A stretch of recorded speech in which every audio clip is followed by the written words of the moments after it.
Hi everyone, it's Rachel from Sage. This one's for those of you that are not confident with eyeshadows but still want to wear some glammed up makeup. So I'm just doing my brows here with my usual brow gel. I don't usually show this on camera, but I brush them down first with the Got To Be gel from Schwarzkopf, which is great. I have brows that go every which way, so this one gives me sufficient hold. So I brush them down and then I brush them back up again. And I'm not really going for a full laminated look, just so that they're even and tidy. And I get that control with this gel. It does take a little while to dry. As you can see, I've already put my base products on and I'll show those in a moment, but this is the Dewy and Daring blush stick from Australis in the bronzer shade. I've speeded up the footage here just because, you know, I've showed this sort of thing on camera plenty of times. But because I'm focusing less on eyeshadow here and more on the skin, I'm actually showing you some cream products today, even though I've been using a lot more powders lately due to the weather actually.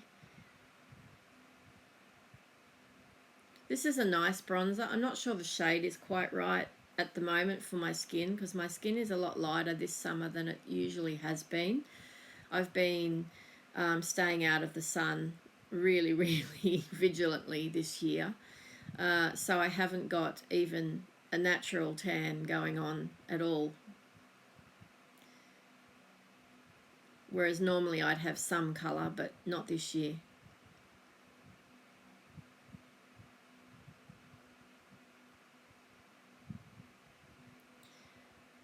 I'm taking a bit of an angled approach now to that sort of application.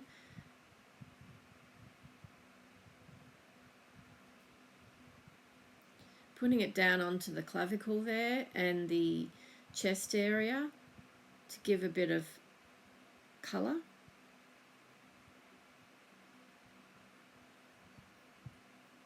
This formula is very nice.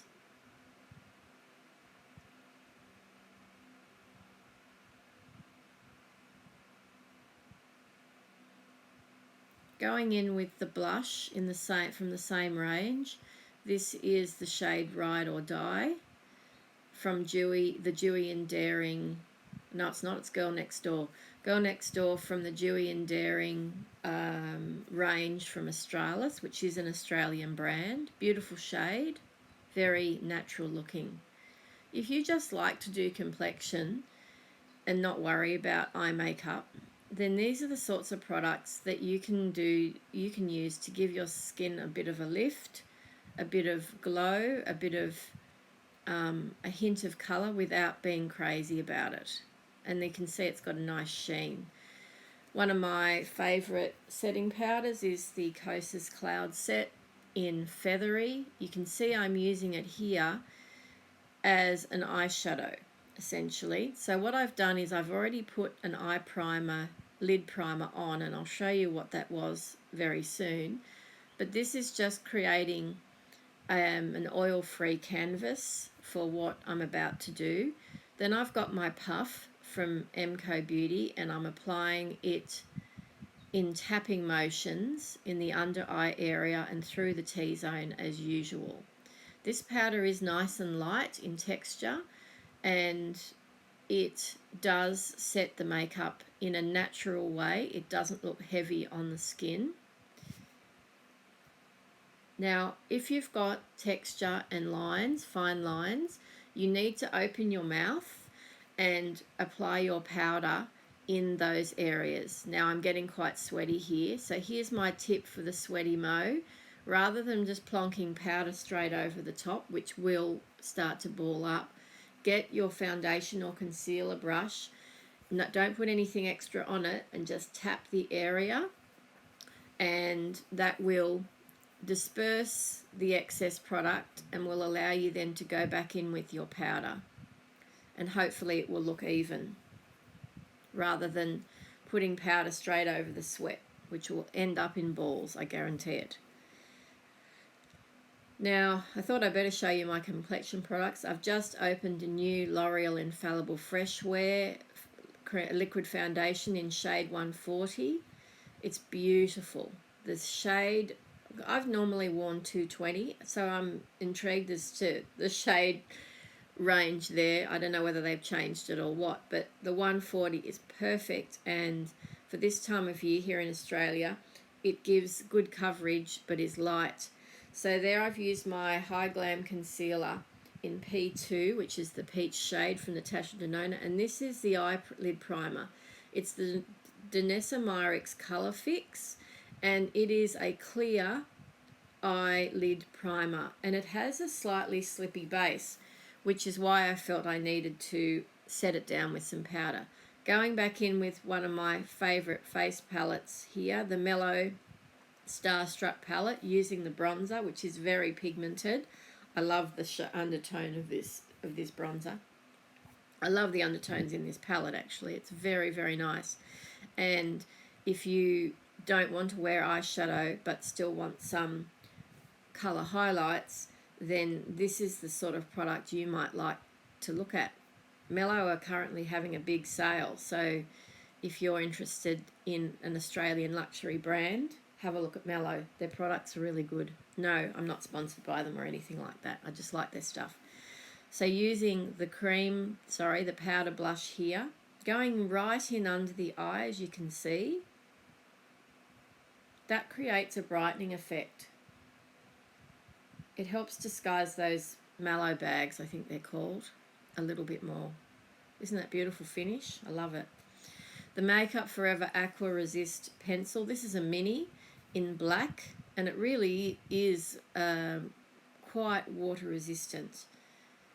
Now this eye that I'm doing here, this is the one that twitches a lot, and that's why I'm holding the side of my face to support the application there.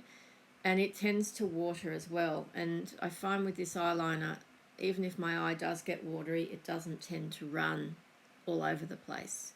Just doing a quick flick there, and you'll see I'll start to fill in and colour back the other direction on the upper part of the lash line. So I stop and check my work because I don't want to go too far in here. I don't want to go all the way in. You'll see I'm doing the lower waterline now, and I'm only just taking the eyeliner on the inner third there, just filling in any gaps there. You can get away with no mascara with this sort of look. So I've got a small buffing brush here. This is the Refa 03, and whilst the eyeliner is still got some life in it, I'm actually smudging it and creating quite an intense, thicker eyeliner look, more sort of 1960s like, I guess. I used to do my eyeliner like this virtually every day in the 90s, so it's funny because I don't do it much now. But if you still want to wear your eyeliner, you love your eyeliner, it's a good thing to not apply it all over the lash line, upper or lower, especially when you've got texture, because by doing it in this way, and this is really good for hooded eyes too, you can soften the look of the hood, and you can also get that nice buffed look without wearing eyeshadow. And it's a nice soft wing as well. You can create a nice soft wing. So for the rest of the waterline, I'm going in with the Peaches and Cream eyeliner in the shade Papyrus, which is basically a matte champagne. Very brightening. So I'm having it meet up with the black there. And I'll show you in a minute how to make that merge after I put my mascara on. MAC Stack in black. You'll notice here when I'm applying my mascara that I brush the top of the lashes. So I'm trying to get them right at the root there, and then I brush them back the other way. A bit of the same technique as the brows to get that volume. My lashes are very sparse these days, so anything to help that.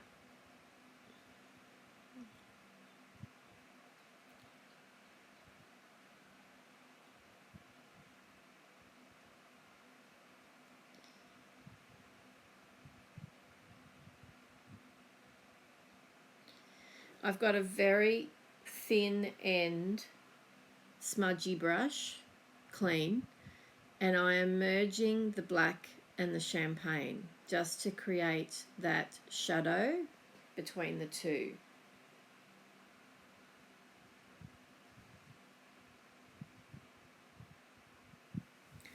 Back in with the face palette now, and we're going to use the highlighter. You can see I've got an eyeshadow brush there.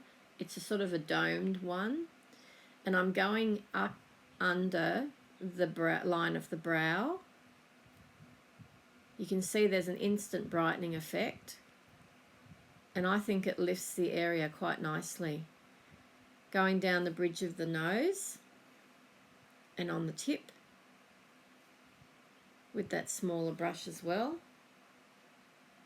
Taking that highlighter out past the line of the brow because I'm going to have it meet up with the highlighter on the side of the face as well. So I've decided to go back in and do it as an inner corner highlight as well, and sweep it under and take it as far as that champagne eyeliner is, but no further. This is not necessary for you to do if you don't want to do even this much. But I think the underbrow brightening is a nice effect. So now I'm going to actually use the highlighter here and have it meet up with that, with what I've just applied under the brow, line of the brow. Using a little bit more highlighter than I normally do, and that's because I'm trying to emphasize the complexion here as opposed to doing an eyeshadow look. Don't always show my brows on camera, as I said, but here I am using my Barry M Feather Brow pen tip in medium, which I love, and it's nearly run out. So I go through these very, very quickly because I use them every day. And you know what? It doesn't have to be perfect. If you make a mistake, just get a clean brush and just run it along the lower part of the brow and clean up.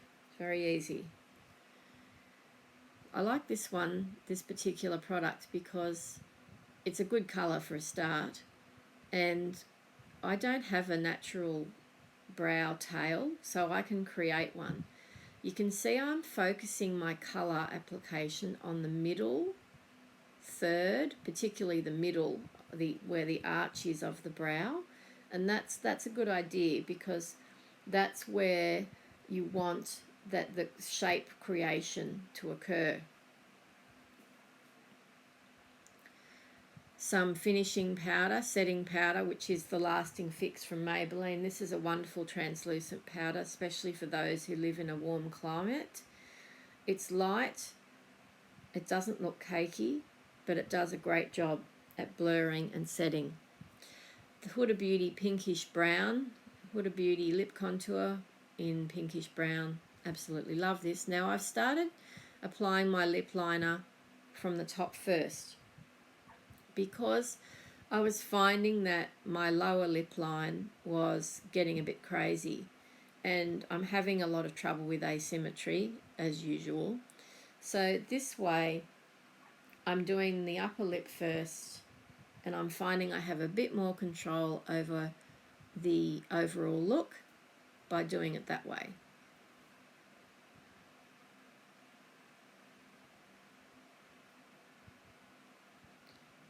Here I'm concentrating the colour on the outer third of the lower lip for that contour effect.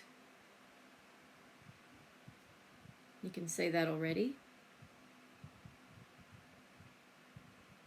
When I say contour, I mean shading. And the last thing I'm doing is that part there, which I often get a little bit wrong. So that's why I've left it, because I've got the shape already created, and that just helps me follow the line of the rest of the lip from the rest of the lip. A beautiful shade in L'Oreal Satin Color Riche range, 645. Stunning. I love their lipsticks, particularly this formula, and the packaging is so luxurious. Some people don't like the smell of these L'Oreal lipsticks, but I do. I like it. Goes perfectly with the blush, I think. So I fix my hair up. Here's the overall look. I'm just going to put some Maybelline Lasting Fix spray on, which is fantastic. It's often sold out, I notice now. I think a lot of people are caught on to how good it is.